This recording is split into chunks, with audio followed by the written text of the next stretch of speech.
and I'm going to talk today about gastronomy. Okay, so it sounds exciting, right? So just tell me how many of you did Google search on gastronomy, or you already knew? Okay, so what's your name? Okay, so what did you find? Cooking. Okay, yeah, right. That's what I also got. Yeah, and it's not moving again, so I don't know what to do. Got it. Recording in progress.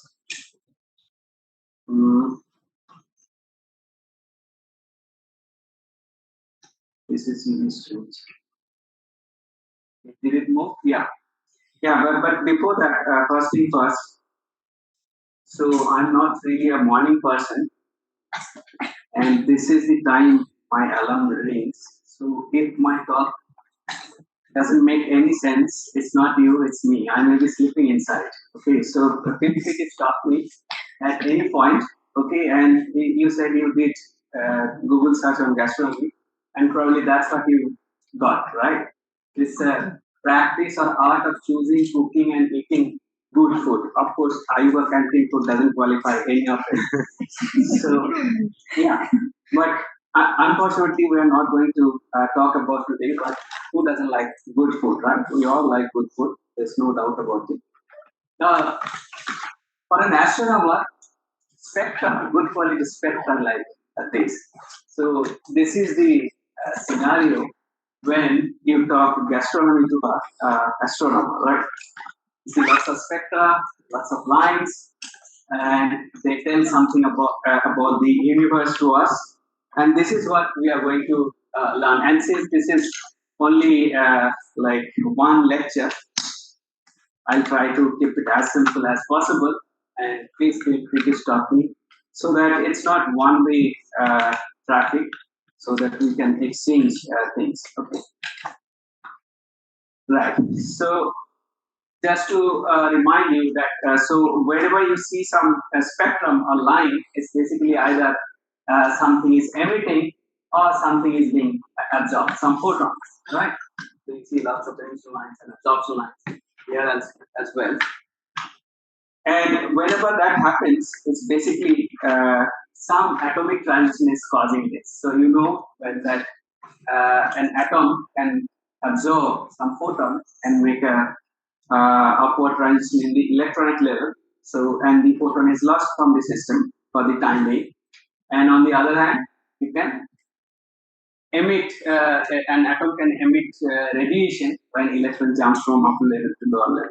And I'm sure you all know about these Lyman series lines, Balmer series lines, and this is essentially the transition between higher order levels to ground state for Lyman alpha and Balmer, and I will show you that we detect these lines on a routinely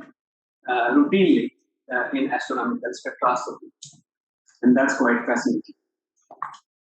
So, for example, you all know now that from quantum mechanics, the energy of nth state of hydrogen can be written as minus 13.6 electron volt divided by n squared. So n equal to 1 is minus 13.6, right? And if you calculate the energies for higher order lines, since there is this n squared, you'll see that the levels get closer together as you go to higher and higher levels, right? And the question is that do you see this kind of pattern in actual spectrum? This is one of the actual spectrum taken from Hubble Space Telescope Cosmic Origin Spectrograph. It's taken from my 2017 paper. And you see I'm plotting very high order lines, right? You see Lyman alpha is 1215, Lyman beta is 1025, and so on. So these are Lyman 926, 923, 920, and you see that spacing between them is basically getting closer and closer as you go into higher and higher lines. So, and you know that at ground state, you can split that level through hyperfine because there is hyperfine structure of hydrogen, and it's basically the alignment of spin, nuclear spin, and the electron spin, right? and the corresponding transition gives you the famous 21 centimeter. Did you guys go to GMRT? Okay, so they are doing this business, right? Detecting 21 centimeter, and you do detect a 21 centimeter line in real life. So this is a GMRT spectrum. Okay, so you see that atoms gives us lots of transitions, and apparently we detect almost all of them in astronomical from astronomical bodies. So why they are important? Meaning what exactly they give us, right? So I don't know. Sure. Yeah. So these spectral lines are extremely important to get the density of the medium or the object, temperature, radiation field, chemical composition. And if you are dealing with spectra of a galaxy, it can give you the star formation rate of the galaxy, can give you the dynamical mass, and of course the redshift. Okay, so I see that I said that spectral lines are critical to extract information about cosmic structures. And within bracket, I wrote galaxies, groups of galaxies, clusters of galaxies, and some media. Right? I call it CGM, IGRM, ICM, IGM, lots of terminology. I'll come to those. They're not very difficult, okay, to understand. So galaxies can be in the fifth, that means there is no companion, it's just sitting isolated, right? And then it can be in group where like several galaxies are really bound by gravity, and it can look like this. It's a famous galaxy group. It's called Stephen's Quintet. There are 5 galaxies. 1, 2, 3, 4, 5. Right? And of course, I think this is a bit too bright, this side.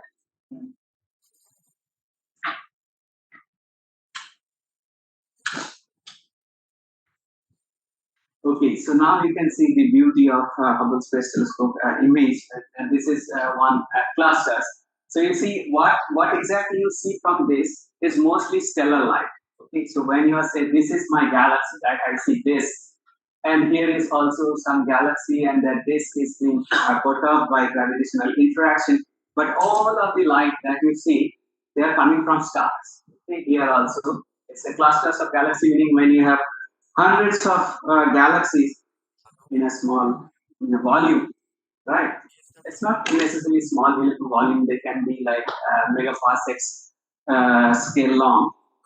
But in this image, all the lights you see, they are coming from stars. Okay? Stars inside galaxies, stellar light. Okay? And I'll argue that there are lots of gas around them that do not emit any electromagnetic radiation. They emit, but not at the level of what we can detect. Okay, so the empty region that you see around, it's not really empty, but there is plenty of gas. So this is called circumgalactic medium. I'll come I'll discuss all those things in detail, and there will be gas in between these galaxies, which I'll call IGRM, which is intra-group medium. And of course, clusters emits plenty of emission in X-rays and gigahertz range to free emission or thermal Banks law. So from this medium called intercluster medium, and intergalactic medium is not shown here. It's basically the space between galaxies. So universe, it can split it into 2 components: galaxies plus the intergalactic medium, and galaxies can be in the field, in groups, and galaxy clusters. Okay, and their associated medias. Are you following me or not? Good. So, stellar light gives you basically the continuum emission in galaxy spectra, but the gas that you see here is mostly detected by emission or absorption. Okay. So now I'll say why I'm so focused on gas. And I think this is one of the main slides of this talk. If you can remember this much, I'll be really happy, and I'll call this talk a success. So I think you have already seen this pie chart, right? So it's the mass energy density of the universe today, and you see that almost 70% is dark energy, 27% is dark matter, and ordinary matter is like your laptop, you, me, everything is built up of. It's only this 5% of universe mass energy, right? And model, successful cosmological model to explain how universe evolved, and that predicts this. Okay, and it's also constrained from observations like CMB observations and things like that. The embarrassing thing is that we don't know the exact nature of the dark energy and dark matter, right? We have a model, you can see that this must be there, but I don't know what. So I think, in my opinion, it's quite embarrassing. But I argue that that's not the last embarrassment, right? So when you look at the ordinary matter, so that 5%, and see where are those cosmic variants distributed in different components of the universe. So I discussed galaxies, groups, blah blah, right, in the previous slide. Now look at this. So this 5%, out of this 5%, now we are making another pie chart. You see the stars are only 7%. Okay, and cool gas, which basically gives you the amount of gas present in the interstellar medium, right? So that is only about 2%. So if you add them together, so inside galaxy, how much cosmic variance are there? 7 plus 2 is 9, right?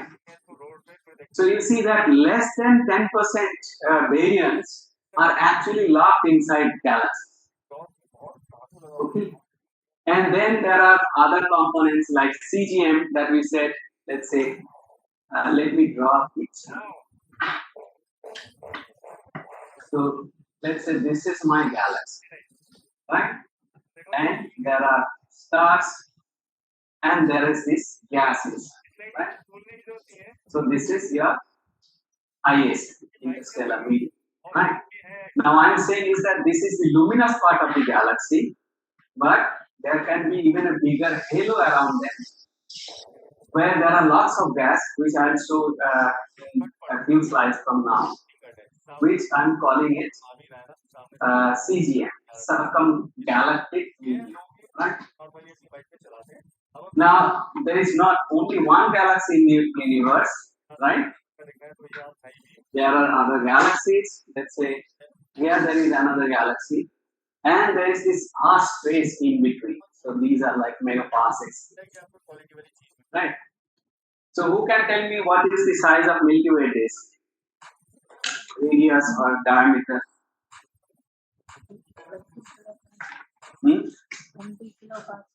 20 kiloparsecs. It's close. I think. What is that? Diameter or radius? Yeah. So it's from edge to edge is 30 kiloparsecs, right? So radius typically 15 kiloparsecs. And where are we actually? The solar system from the center. How far we are from galactic center? Solar system in the Milky Way. Let's say this is my Milky Way. How far we are from the galactic center? 10. It's close. It's 8. Good. So let's say this is 8 kiloparsecs. Right. Do you know about the galaxies called large Magellanic Clouds, small Magellanic Clouds? And do you know how far they are?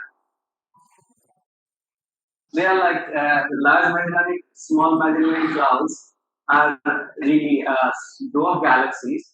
They are roughly 50 to 60 kiloparsecs.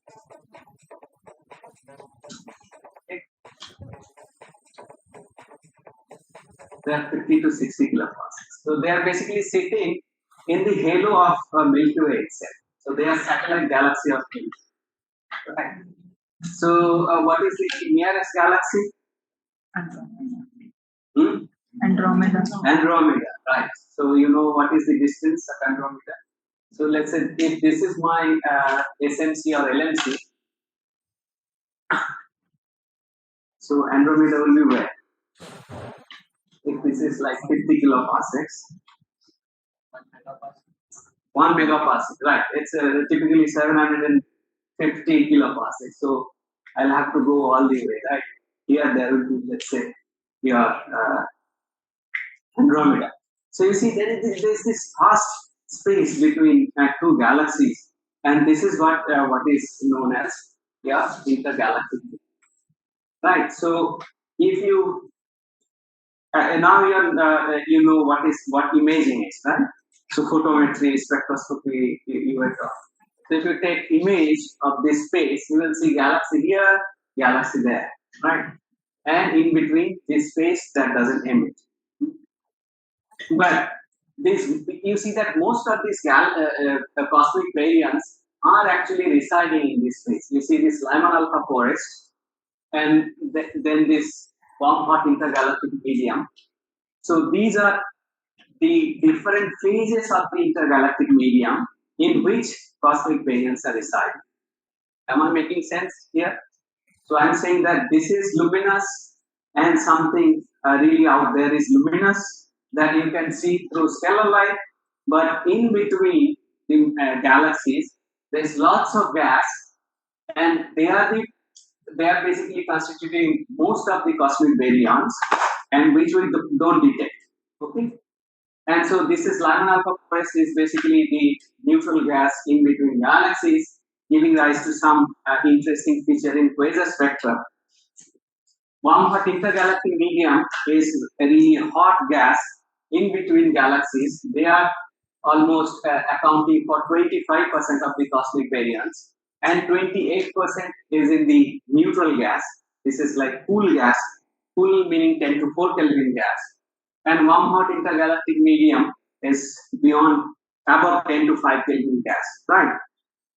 So if you add up, and 5% is in the CGM. So if you count all the baryons in galaxies CGM, then they will only contribute up to 5% of the cosmic baryons.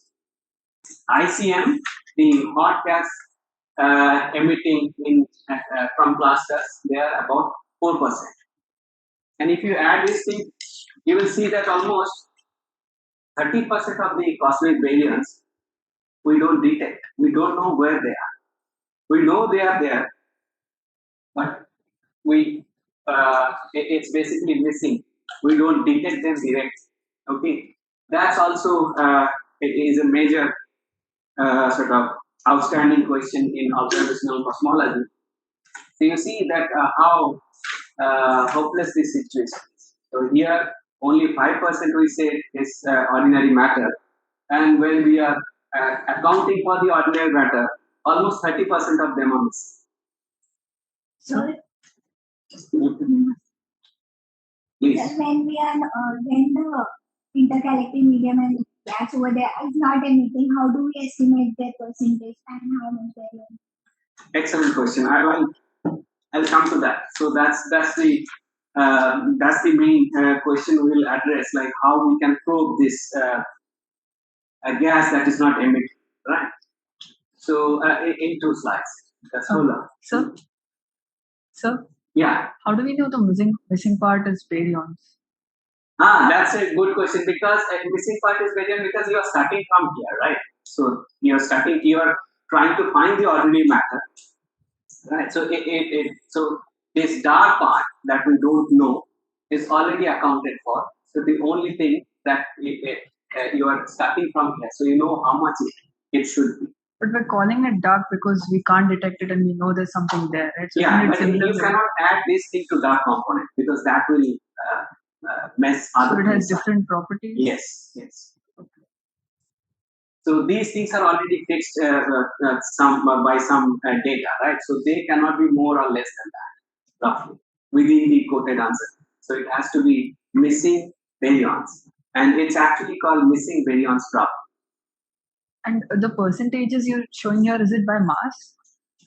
It's by actually Right. It's not by mass. It's the that's a good question. That's a good question. So you can think of, yes, it should be mass since it's baryon. So I'm saying mass energy budget. It's in mass. Right. You can basically calculate if you do survey of this gas, diffuse gas in different components, you can get essentially mass. So I forgot which, because I took this thing from internet. So, but I think this is, I don't know the exact reference yet. But the reference that these plots are based on, it's Mitchell's 2012 paper, RCAA, and I think that's in mass. Right. So now, why is this gas important? Why do we care? Right. So you see that we need food to grow, right? And galaxies require gas to grow. Okay. And galaxy don't care about your pizzas. So galaxy's favorite pie is this because it allows lots of gas around. Right. So gravity, what it does is like accretes your gas from the intergalactic medium, and with time, it's basically grows. It's collecting gas, and gravity is like only attractive, right? It doesn't repulse. So more it gets massive, it's become more hungry. Okay. So I think I already convinced you that the stars and coal gas in the ISM and the ICM, they are only about 13%, right? And they are the directly observable variance in emission. Let's look at this beautiful picture from Eagle cosmological simulation. So what theorists or simulators do is to recreate how universe might have been evolved by solving bunch of differential equations with boundary conditions and some initial conditions. Okay. Mostly driven by observations of galaxies and other observations we have. Okay, and it's showing you the distribution of gas in Eagle universe, right? And blue color, anywhere you see blue color, is basically tracing 10 to 4 Kelvin cool gas, and green 10 to 5 to 10 to 6 Kelvin is the warm hot gas. We call it we in the previous slide. And anywhere you see red, it's basically tracing hot gas. Right? It's nice. You see the filamentary structure. It's called cosmic waves, and you see that I'll in the next slide I'll see what these are. But you see that rays are really localized, right? And blue color is filling most of the volume, and green is intermediate, right? Now this is the situation of gas in Eagle universe. Now where are stars or galaxies? If you see the same volume of Eagle universe, what do we see in stellar light? So this is what it looks like. So you see, you are seeing lots of gas, you are not seeing it in stellar light. So that's what I was trying to argue in the previous slides, right? So, so now I don't know whether it will work. Uh, Yeah, so I'm just flickering between these two and see if we just look at stars, then how much things we may be missing. So it's a vast amount of gas that is there. So if we just look at stars or galaxies or the luminous part of galaxies, so we'll miss out a lot of things. Okay, so this is what I wanted to convey. Now, precisely to come back to our questions, that how do we probe these variants that are not emitting? Okay. So as I now we are convinced that variants must emit electromagnetic radiation for direct detection, right? And you see that you know that these are mostly particle-particle interaction. So emission measures would be proportional to density squared. but the density of this medium is 10 to minus 3 particles per cc. Now is a question for you. Who can tell me the density of air? If I take 1 cubic centimeter volume in this room, what should be its density?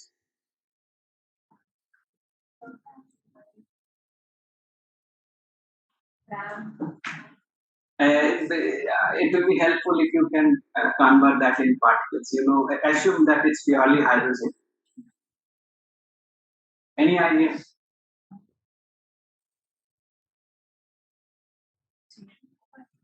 Density of air?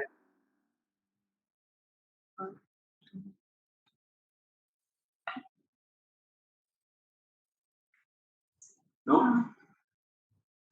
Okay. So its density of air is 10 to 19. You times 10 to 19 or 10 to 20 particles per cc.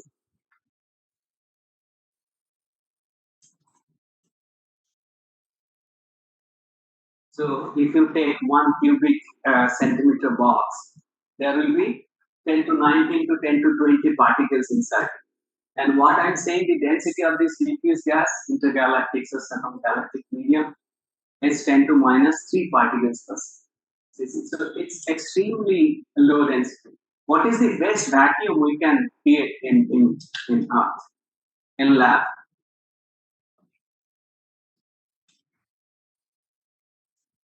Have any idea? 10 power 10. So given 10 power 10, the best vacuum we can create in a lab is like 10 to 13 times denser than the intergalactic medium or the circumgalactic medium, or the typical density of the. So just to give you an idea, so let's say you take 1 cubic centimeter box uh, here, right? And now let's say this is your box, right? So this box is 1 cubic centimeter, and it contains about 10 to 19 and 10 to 20 particles. So so how much I need to stretch it in order to get that density? That's a nice exercise to do. So I'm not changing the area like this 1 square. So I'm just stretching it. Okay. So what will be the height of this?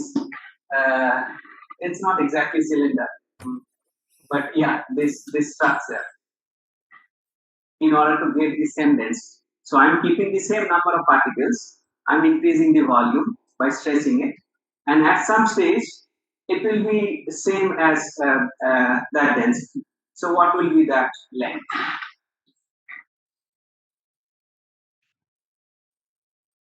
You want to calculate?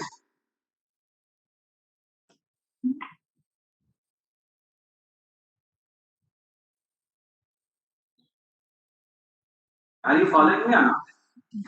It's a very simple question. So you are taking a box here and stretching it.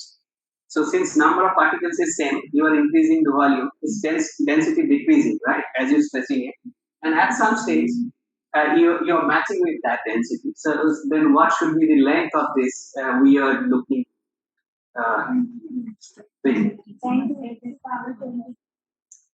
to the power 23. Okay. So what is the unit? Centimeter. Okay, and 1 kiloparsec is right. It's 10 to 23. Definitely. Centimeter. Right. And what is 1 kiloparsec? 1 kiloparsec is in centimeter. 3 times 10 to, who will tell me? 1 kiloparsec is? No. 10 to the 21. 21. Exactly. 21. So now this is how many kiloparsec? Point. 100. 3 times 3 times? 100. Yeah, it's like 100 kilopascals, right? Yeah, so and if you assume it's to be somewhat less dense, 10 to 19 or something, you'll see that it will be like 30 kilopascals or so. And we just said 30 kilopascals is the size of the Milky Way disk. We have to stretch that thing like as long as like its length will be like the size of the Milky Way disk. So it's really crazy when you do this calculation. Okay, so that was a fun exercise. So it's just to emphasize this is extremely low density. Okay, and this low density gas does not emit much. That's what I've been keep telling.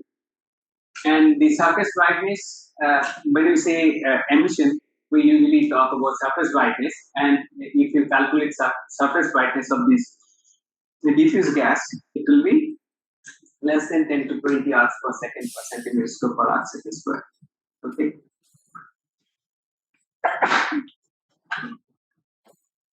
But the good thing is that this diffuse gas can absorb. Okay.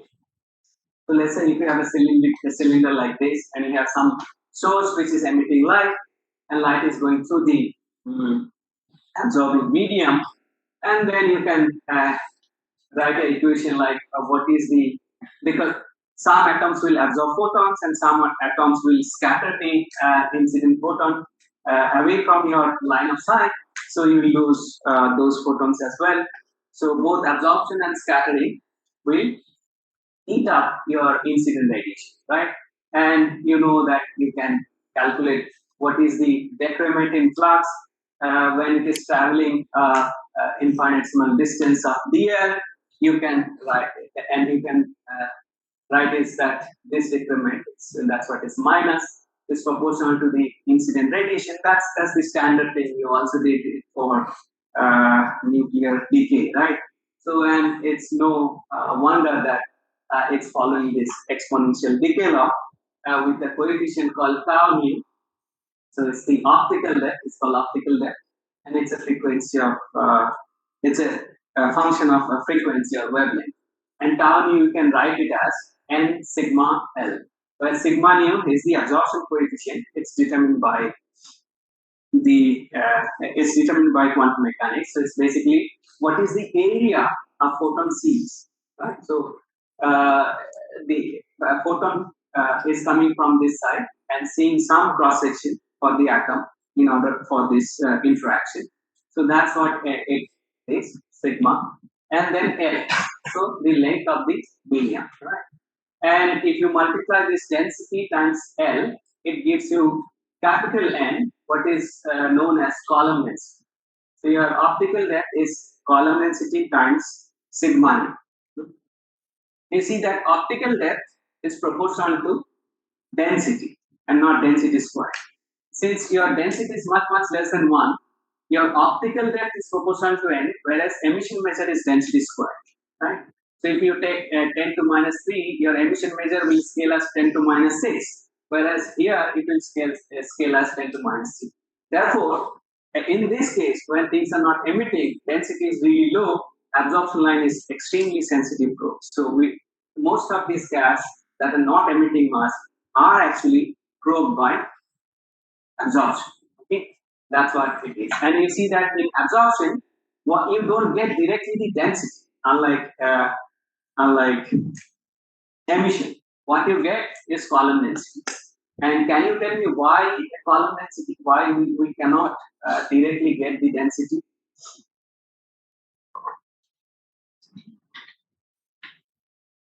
Repeat the question. Please repeat the question. So I'm saying that your absorption, when you are dealing with absorption, the more fundamental quantity is column density and not the density, right? Because your absorption line can give you column density, not the density directly. And column density is density times the length of the absorber. And can you think of a reason why that is the case? How much length? Yeah, in a way, but yeah, I can simplify that. So you can think of this: the basically absorbing medium can be really small, and it can be dense, but your optical depth is degenerate between that, right? Or you can have a larger cylinder with a lower density. They both can produce equal amount of absorption, and that's why you don't get directly density but column density. Okay, I'll show you how to get column density from an absorption profile. And this is the technique usually people use to see the invisible. It's called quasar absorption line spectroscopy. And I think you have already seen one video from the talk by Ravi said. So he showed some uh, video on how you produce quasar absorption. So this is basically it, but it's not as fancy as that. I thought I should not show that since you have already seen. So what we do in here is that we take spectrum of distant bright source, usually quasars. Okay, so the quasar is really bright in continuum emission, and it emits at all across the electromagnetic spectrum. Okay, and you see that there are intervening clouds. Of course, this is a artist impression. It doesn't really look like this. It's much more complex than this simplified picture, but it conveys the message right. Okay, so they are at different distance from you, and depending on the composition and their abundances of different elements, they will produce their imprints in the uh, spectrum of the background fluid.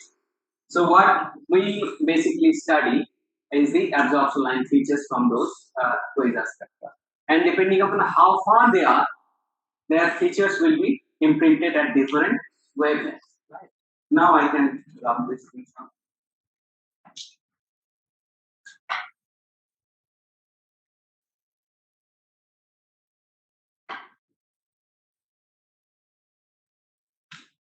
So depending upon how far they are, and you probably already are familiar with this concept called redshift, right?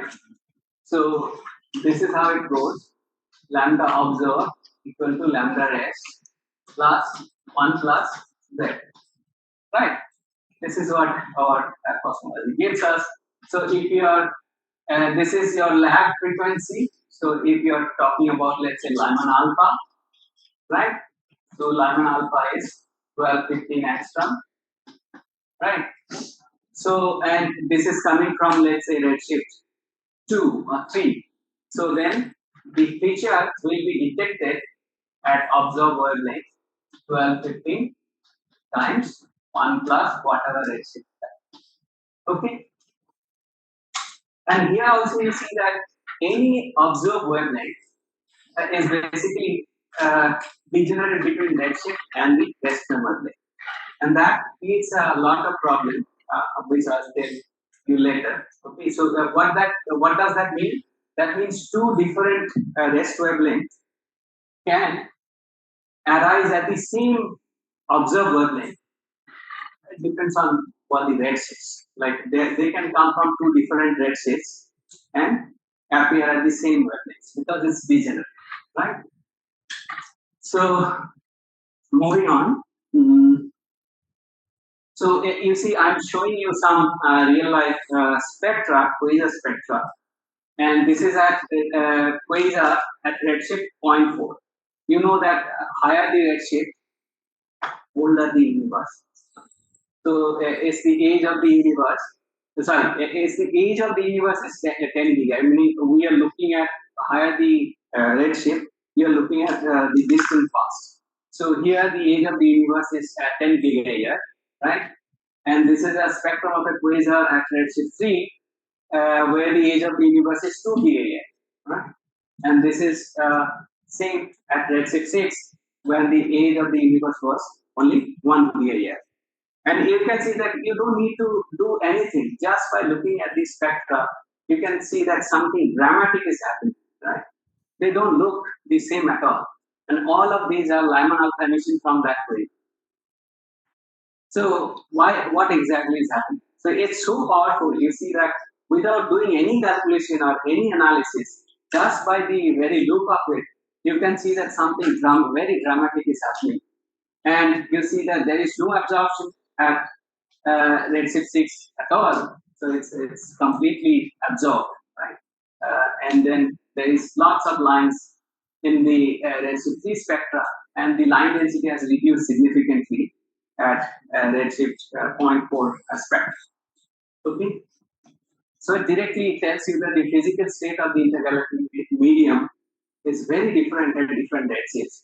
And as you probably know that as you go to higher and higher redshifts, typically more than 5 or 6, universe was predominantly neutral, and that's why you see a very strong absorption, and you don't see the continuum light at all. It's all absorbed. And as you go to lower redshifts, more and more structure is forming, galaxies is forming, they are emitting light, they are ionizing the universe, and slowly it's becoming highly ionized. And you see that now you can see the continuum in the blue side, and there are lots of absorption.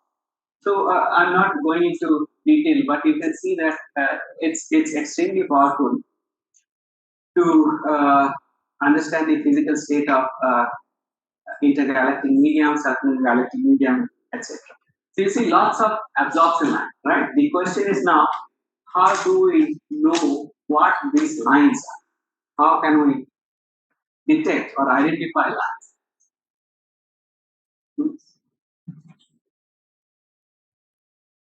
So we wrote lambda observed equal to lambda rest times 1 plus z. Right now, if you for two known transitions for which you know the lab frequencies or lab wavelengths, you can divide that lambda observed 1 by lambda observed 2. So that will be exactly lambda rest 1 by lambda rest 2. Right. So your observed wavelength ratios will be the exactly the same as rest frame wavelength ratios. And this basically gives you a way to identify lines in the spectrum. So for example, you see that red is the original spectrum, right?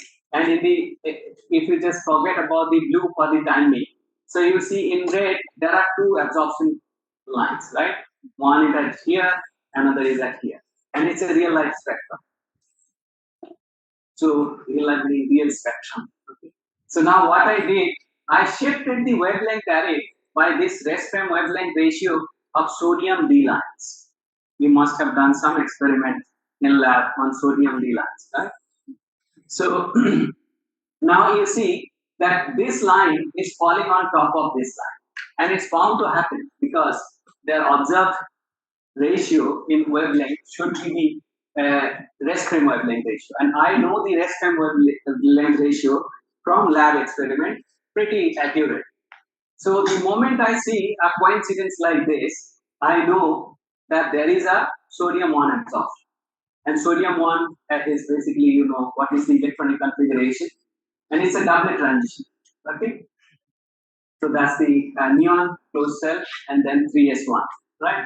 And this is the transition we are talking about. It's 3p 3 by 2 to 3s half and 3p half to 3s half. And that's the their corresponding wavelengths. And usually the transition with lower wavelength is stronger than the higher wavelength one. So you know that this, and it depends on something the strength. I don't know whether you have studied that in atomic physics. So how strong an absorption line will be in the spectrum will depend on the oscillator strength. Okay? So you have two sort of clue here to identify some line. One is the rest frame wavelength ratio and their shapes. If they are the same, their shape will be roughly the same. Okay? Unless there is contamination with something else, which happens routinely. So that's another example. So I just showed that example for one doublet transition. So doublet meaning it's transiting to the same ground state, right? But it can basically be applied to any two lines, any two transitions that you are aware of. Meaning you know the rest frame wavelength. So that means we should first guess the chemistry protein. Yes, yes. So given a spectra, you know what are the most what are the possible candidates? Yes, that's a very good question. So let's say if you don't have spectral coverage, so you know what is the sodium wavelength? Yeah, it's already written there. No? So sodium wavelength is 5891 and 5897 angstrom. So you should not look for sodium line in, let's say, Hubble cosmic origin spectrograph, which covers 1150 to 1800 angstrom. Right? So you know that it cannot be in this. This wavelength range is too small, or the wavelengths are too small for this two. So given a spectrum, you should have some idea which are the lines that can be there. Yes. And as I was saying, that this goes till 10:30 or till 45. So and that's another example of how you can identify lines. Now I have shaped the spectrum by these two wavelengths. So this is carbon 4. And you know, carbon 4 is basically triply ionized carbon. And it's again, you see that it will be a lithium like atom. Okay, and it has some doublet transition at 1548 and 1550, right? So these are in angstrom, so these are UV lines, but you can see them in optical spectra if your quasar is at or the absorber is at high range. So because of this 1 plus Z factor, so the UV lines will be falling in the optical. So this is the red shifting of line, right? So you see, this is a observed spectrum where I have identified one carbon 4 absorber at, let's say, 5804 angstrom, right? So let's write that thing. So lambda observed is what? 5804 angstrom, right? And the rest frame of carbon 4 is what? Rest is 1548.2 angstrom. Okay. So who will calculate the redshift of this carbon 4 absorber? So this is 1548.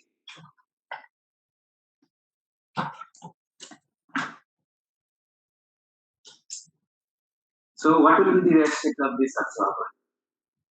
So you are doing data analysis already.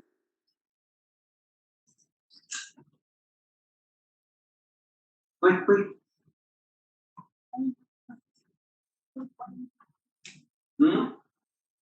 So that's your equation, right? And these are your values. I'm just asking. Yes, 2.74 is the right answer. Okay. So you see that just by this, now you know how to obtain redshift of the observers, right? Good. No response from. I think this is pretty simple, right? Okay. Now maybe you are wondering why this guy is trying to calculate, asking us to calculate this simple. Okay. So we know the redshift of the observer. Now we need to do some measurements, right? And the most fundamental quantity that we can measure is called, for a line, is called equivalent. Okay. So this is your absorption profile, and the equivalent width is defined as 1 minus I by I0. Then I0 is the continuum flux, and I is the line flux. So it's basically the normalized spectrum. So if you normalize, then your spectrum will be at 1, right? And you you are integrating over d lambda, and it is the lambda over which your line is detected. So it's basically calculating area within this curve, right? And so you can write it as 1 minus e to the power tau and d lambda. And of course, since we are doing physics, we'll use some approximation. So, for example, if we assume tau lambda to be much, much less than 1, technically it's called optically thin line, then you can write e to the power minus tau as 1 minus tau, right? If you plug that in, you can write equivalent to it is tau lambda d lambda. And we saw in the previous slide that tau lambda is basically column density times the sigma and sigma lambda d lambda. This integral you can approximate as sigma 0 is the mean cross section over a line with a delta lambda. So you can see that in the optically thin regime, your equivalent weight is directly proportional to column density. So that's how you get a column density, but it's not that easy when you have strong lines, which will produce a saturation in the absorption piece. And here we approximated this integral to be some mean value times delta lambda. You can do a more accurate calculation using the broadening function. Okay, so it's basically some mean value times a function as a function of wavelength, which basically tells you how broad this line is and what the weightage of different wavelengths. And the sigma 0 is basically constrained by quantum mechanics. You have quite a few factors. You know what these factors are. So I'm saying that sigma lambda is sigma 0 times phi lambda. Phi lambda is the broadening function. And I don't know whether someone already talked about different broadening mechanisms. One is the most fundamental is natural broadening, because your atomic lines are not they are not infinitely soft, right? So there are, and it's basically coming from the fact that you have this delta E times delta T is how much? Heisenberg uncertainty. Okay, so that means it basically atomic levels have their finite lifetime, right? And therefore you have this relation delta N and delta T, H bar, and it's basically tells you that energy level is not infinitely short, but it has some weight delta, which gives you the natural body. Okay, so it's coming from finite lifetime of the excited state. And there will be thermal burning because the gas is not in absolute zero temperature, right? It has some finite temperature, and things will, your gas particle will move with a velocity distribution described by what, you know, what velocity distribution you get? Maxwell. Exactly. So that will give you thermal burning. And since the gas has some finite density, there will be pressure and collision burning. So I'm not going into detail. I'm already running late. So if you see the profile corresponding to this broadening, so this natural and pressure broadening will have a shape which is described by Lorentzian profile, which looks like this, okay, where gamma is the damping coefficient and x is the parameter here. X0 is the line center. And thermal broadening can be described by a Gaussian profile, and you can write this thing as this. And your resultant shape of the line will be the convolution of these two, Lorentzian and Gaussian, and there is a term for this quantity V. It's called Y profile. Okay, and the observed line of shape of this line will again be convolved with something called the line spread function. I don't know whether you are familiar with this. This line spread function is basically telling you that you are measuring it with an instrument which has finite spectral resolution. Okay, and therefore you need to convolve it again with the line spread function. It's a very fundamental concept in spectroscopy, right? So you see that the final profile can be modeled as white profile. So that's what usually people do. And these profiles are showing you how Lorentzian and how a Gaussian profile basically look.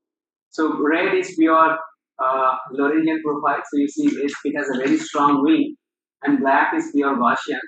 So you see that it's dominating in the core, right?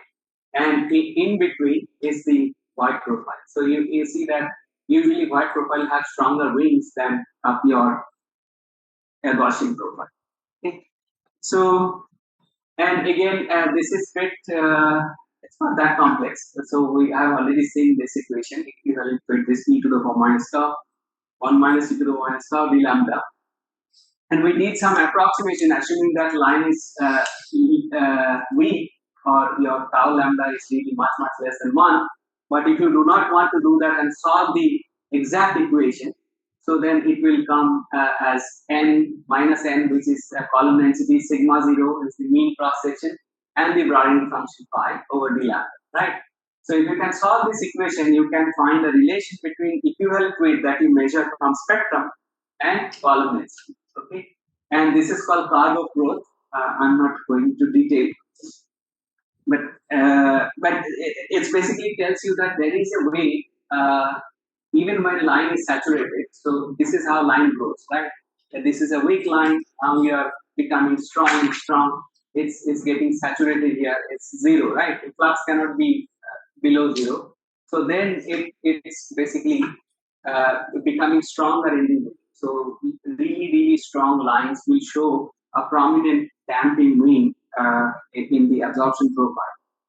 Okay, so I'm not going into detail, but let's look at the other thing. So we said we talked about the strength of the absorption, and now we'll talk about width of the absorption. Okay, so what is called the width of an absorption line. Let's say, for example, this I have fitted one wire profile here, and then I got some width of this line, okay? And it's called Doppler parameter, and this is written as B is equal to square root of 2 sigma, and this sigma is the basically velocity dispersed.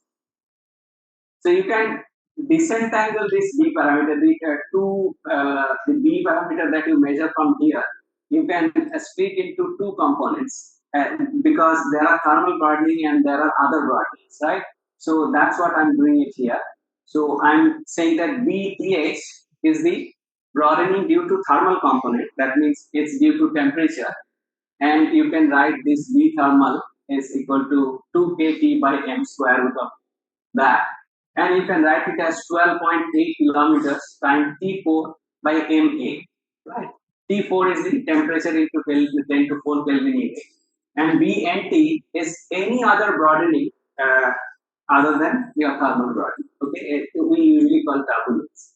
Okay, so now let's say if you have two transitions with different masses. For example, I plotted here. It's taken from my very old paper. It's like 1215 is Lyman alpha, and let's say oxygen 6 is uh, or carbon 4 is triply ionized carbon, and this is oxygen is ionized by if you remove 5 electrons from oxygen, it gives you oxygen 6. So I can measure the Doppler parameter of the same velocity component. Now let's say we have oxygen B parameter and hydrogen B parameter, right? So their masses are different, and we already have two equations, right, from these two, and we have two unknowns. So we can easily solve. So you can see that if you get two different lines with different masses, you can directly calculate what is the gas temperature, right? So line width can give you gas temperature, whereas the strength of the absorption that we talked about, that is equivalent weight or column density, you need to do some ionization modeling, which will give you the density.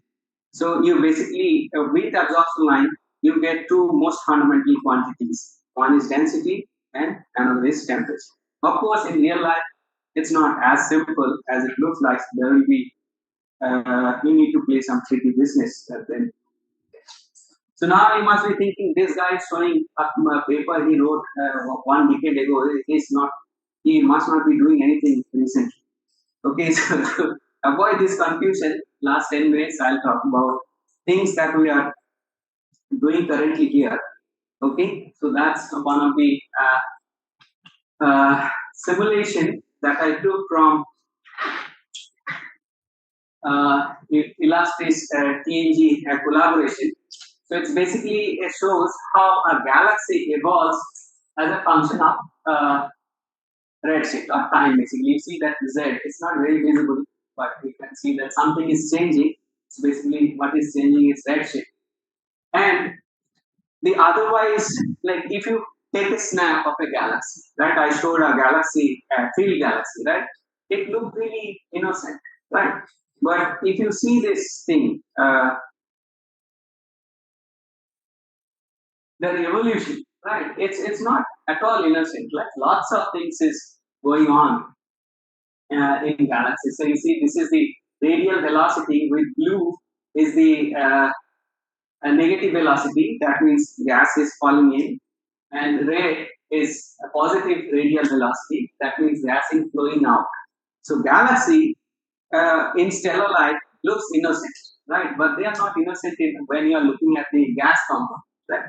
Lots of gas is coming in, and then galaxy is driving wings. Okay, let me just play it again. And you see that these gas are falling in to the disk, and something is happening, and it's driving lots of gas outside its surrounding, right? So you can see that lots of processes is happening. So there are gas infall, gas outflows, and these are all happening in the diffuse phase. So that means stellar light cannot trace these phenomena, right?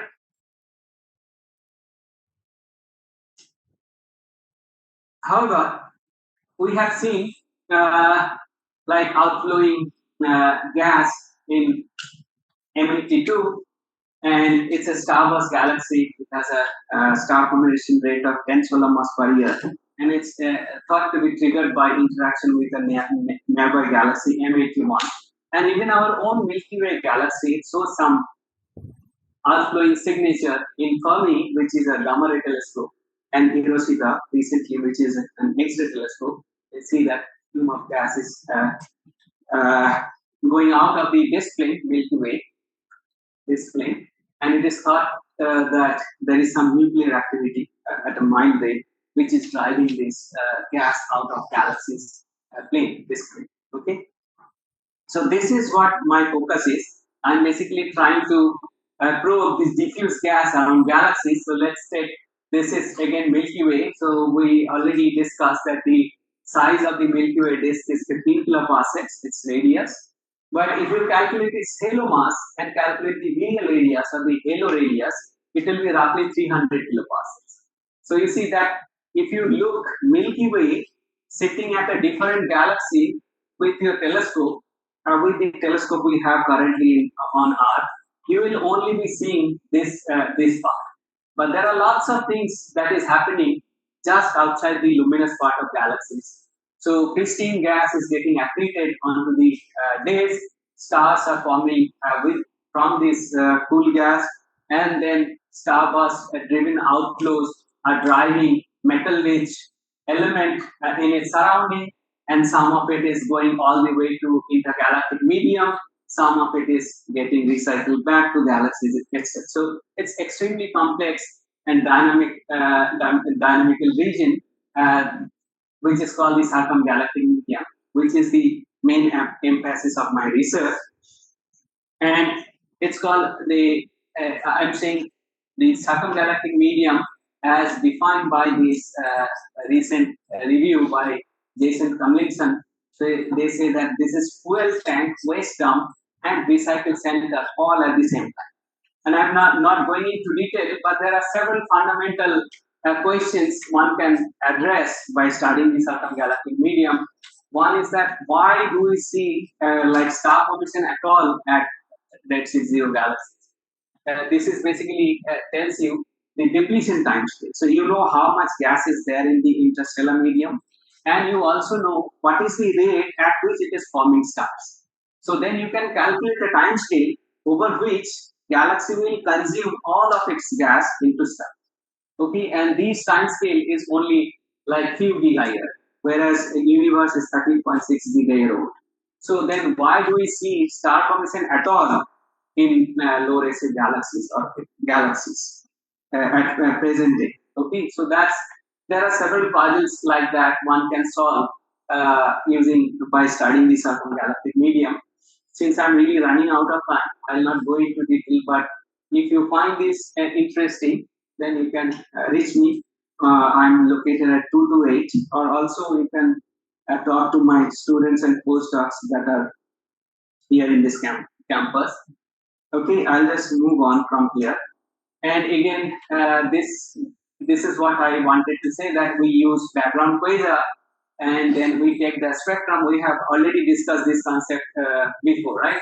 So instead of thinking that it is entirely intergalactic medium, on top of that, it will also intercept the halo of foreground galaxies, right? So, so this is what is our emphasis. So we are only looking at absorption causing from foreground galaxies, and we are studying the spectra of the background quasar. So you need two basically components to do this kinds of study. You need excellent quality quasar spectra, which is in the behind, right? And you need a redshift machine in this field so that you know where are these galaxies in the quasar. So there are two components to this study, right?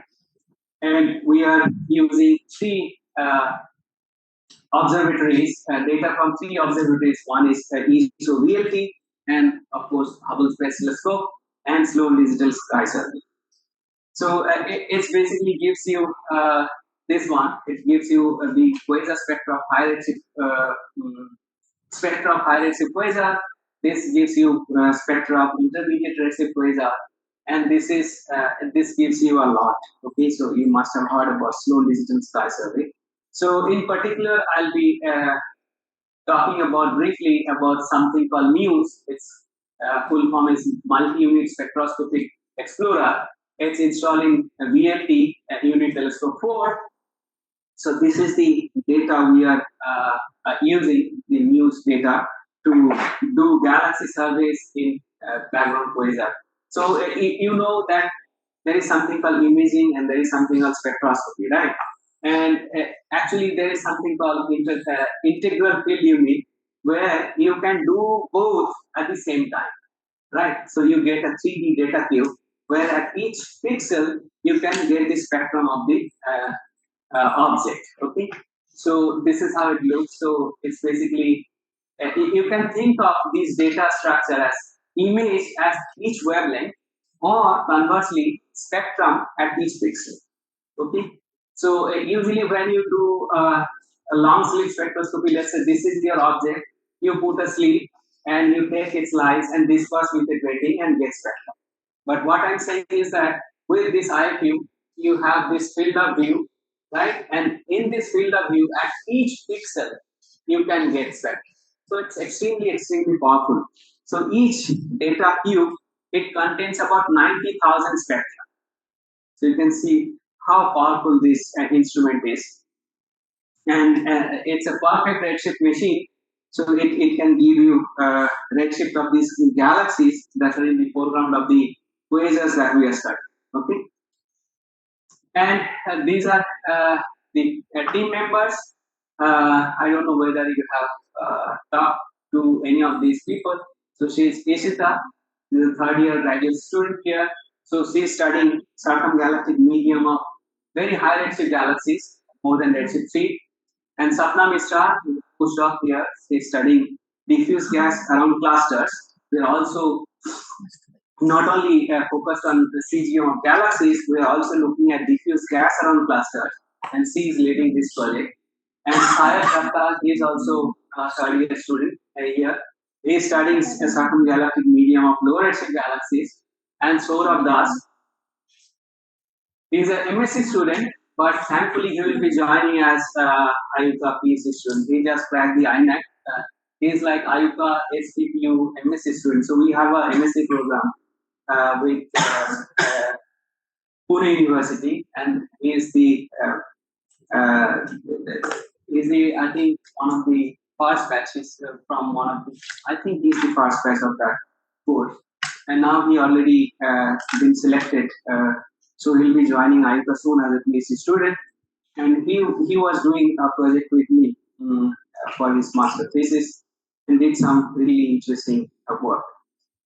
So very briefly, so she is studying high redshift galaxies, CGM of high redshift galaxies. She is determining how the carbon 4 absorbing gas is distributed around galaxies and its column density and things like that. You see, this is something called covering fraction, meaning how many times you see carbon 4 in the CGM of these high redshift galaxies, and whether we can learn something more fundamental about the galaxy absorber correlation function and things like that.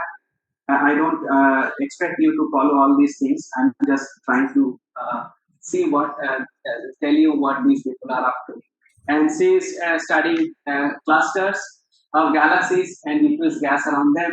And in a recent paper, she showed very nicely that cluster galaxies, the galaxies that are sitting inside clusters, they show very different behavior. Their CGM show very different behavior compared to isolated galaxies. So these are some measurements for isolated galaxies. These are measurements for cluster galaxies. You see significant difference in absorption, Lyman absorption for galaxies that are sitting in field and that are sitting in clusters. So this is also a paper submitted this in Tremendas. This guy doing low redshift CGM surveys, and he constructed profile. It basically tells you how this cool neutral gas is distributed around galaxies all the way out to, let's say, 10 virial areas. That would be typically 7 or 8, 3 megaparsecs or something like that. Okay, and he found that the gas distribution around low redshift galaxies shows some discontinuity typically at virial areas or so. And he also investigated how the absorption, CGM absorption, is changing with galaxy mass, galaxy star formation, etc. Saurabh did MSc project with me, so I told him to look at the images. So he looked at HST images of I think about 300 low redshift galaxies, and he built light profiles of these galaxies, and he's trying to get this angle, measure this angle for each galaxy. So this is your galaxy and this is your background quasar. So he's trying to measure that angle. Okay, and why is that angle important? So let me draw it here. So let's say this is your galaxy base, right? And this is your quasar, background quasar. So he is trying to measure this angle from phi, azimuthal angle, right? And why is this important? Because as we saw in that movie, that gas was falling in the disk plane, along the disk plane, and some gas was going out like perpendicular to the disk. Okay, so if this is the picture in the simulation, and if this picture is right, then you should see some anisotropy in the distribution of the circumgalactic gas, right? So the idea here is that we try to see as a function of this angle. So let's say if my quasar is here, so then do we see the same property of this CGM? Or my quasar is here, do we see any difference? Okay, so these kinds of questions we would like to address with this project, and he made quite a lot of progress, and he is actually visiting. So he just finished his MSc, now he's IUCAA visitor. So he's still working on it, and hopefully it will lead to a publication very soon. So you see that lots of data are there, and we need people like you who are really motivated, excited to astronomy as your career. So I think I should stop here. Questions? So how do we calculate the radius? Yeah. So that's it's not easy. So first of all, we basically if you do some what people call is spherical collapse model, so you can see what should be the halo mass, right? So you have some stars in your galaxy, so that gives you stellar mass, right? And then you can there is a relation between your stellar mass and halo mass. It's an empirical relation. Okay? So from stellar mass it can go to halo mass. Okay, so halo mass is basically it's all dark matter plus baryons. So there are some semi-empirical relation which you can use, and then that means you know the total mass, and you can define a region that what people usually define in this context is R200 is also is equivalent to they call real areas. So R200 is basically is the radius within which the mean density or average density within this, okay, is equivalent to 200 times the background density of the universe. So 200 times you can use the mean density or critical density of the universe at that redshift. So you know from cosmology what is the critical density of the universe at a given redshift, your galaxies, and you basically go all the way to that radius, and you get a relation. So for Milky Way, the halo mass is 10 to 12.5 to 12.7 ish, okay, solar mass. And if you plug these equations, you will get something like 300, 280 kpc or 300. Right. But you see that this is not foolproof. It's a model that gives you this. So then, like, what causes the recycling of gas? Yeah, so it's actually depends on the speed at which things are being ejected, right? Because if you throw something up, it's not going in space, right? Because of its own gravity, it will come back. And if you are ejecting with sufficiently high speed, then it can reach the escape velocity and basically escape. Yeah, so it depends on how energetic the event is. So it's almost inevitable that some part will be falling in. And even in our Milky Way, we have seen what is called galactic fountain. So they are like thrown away from the base, and now they are falling back on to the base. Again.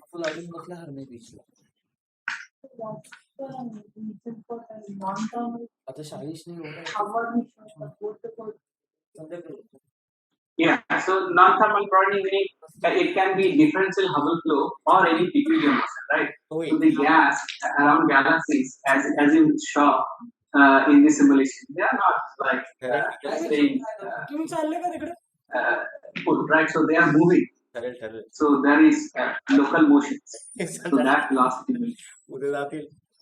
And if they are really far, where basically they are about to follow the cosmic expansion, right? So the differential Hubble flow will also extend, like broaden the line. Right. So in that calculation, we are basically saying that we can get the thermal part accurately, and anything other than thermal part, we are putting it in a blanket and calling non-thermal. Okay, and it can be basically any peculiar motion of the gas, including differential Hubble flow. But usually these structures are collapsed, so they are actually this gas that we're seeing. They are moving in a potential of nearby galaxies in most cases. Yeah. Any other question?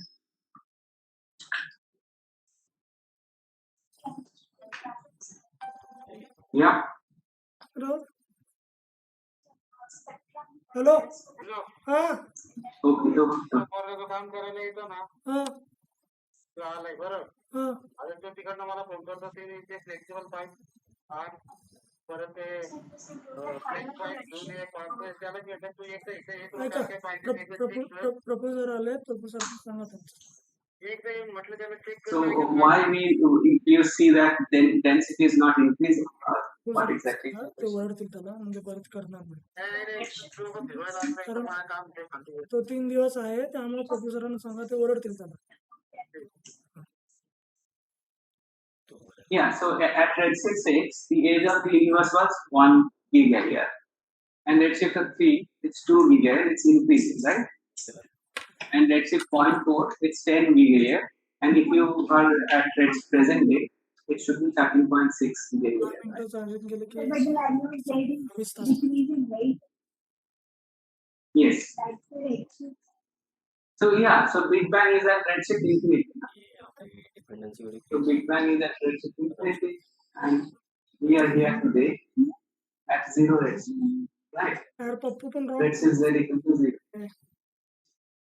Pappu पण नाही बोलले. And this is the t equal to 0, अशा आणि and this is t equal to 13.6 billion. So now it's making sense. इथं 9 ला चालू So yeah, 9:30 La so higher the redshift, the age of the universe will be low. Universe was young. So in this, as we go to higher redshifts, the absorption part is dropped, or like it's more, but then the peak is Peak is like it's same. yeah. You should not look at the peak so much because your earth is not in the same scale. So peak is coming from the background quasar, right? So it's basically how much emission you will see will depend upon what is happening within the quasar. So it's the central engine of the quasar responsible for this emission, right? But the intervening, it has nothing to do with intervening. And many times, these very high resolution quasar spectra, they are not even flux calibrated because absolute flux doesn't mean much in the sense that we don't do anything with the quasar continuum. Sorry, we don't do those continuum flux for anything other than because you see that equivalent weight definition, right? So what we are doing is 1 minus I by I, right? Times d lambda, we are doing lambda 1 to lambda 2. Now we see that I0 is what? I0 is basically your this, right? This is the continuum. It's going like so. We are anyway scaling it by the I0.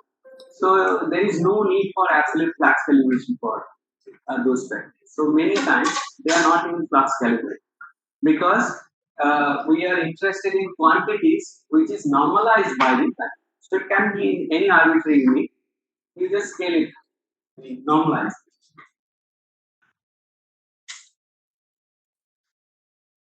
Okay.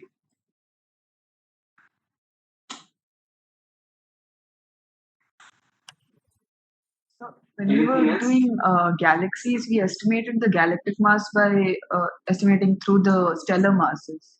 But you said the stars only make up around 7%, right? Yeah, now she was asking that how to calculate the halo size. So that was that. Right. Now, if you do the survey of these lines, like, so you see that